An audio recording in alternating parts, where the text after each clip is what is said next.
President.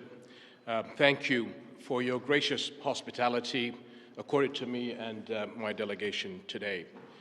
My visit today carries an added meaning as our countries this year mark 75 years of exemplary strategic partnership. However, we had hoped we would be marking this major milestone during better circumstances in my region and the world. Unfortunately, one of the most devastating wars in recent history continues to unfold in Gaza as we speak. Nearly 100,000 people have been killed, injured, or are missing. The majority are women and children. We cannot afford an Israeli attack on Rafah. It is certain to produce another humanitarian catastrophe. The situation is already unbearable for over 1 million people who have been pushed into Rafah since the war started. We cannot stand by and let this continue. We need a lasting ceasefire now. This war must end.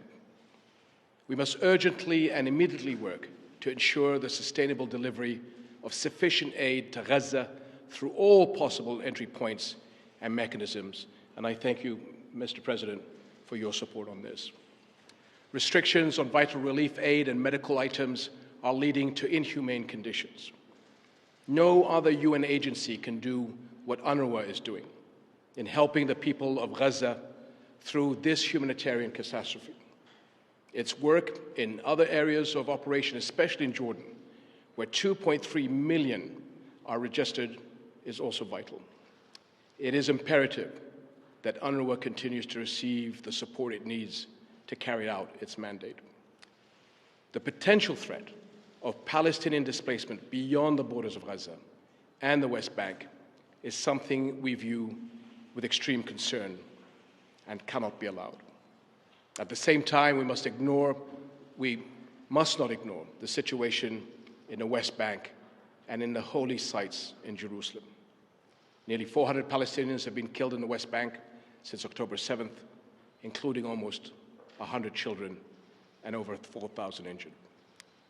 Continued escalations by extremist settlers in the West Bank and Jerusalem's holy sites and the expansion of illegal settlements will unleash chaos on the entire region.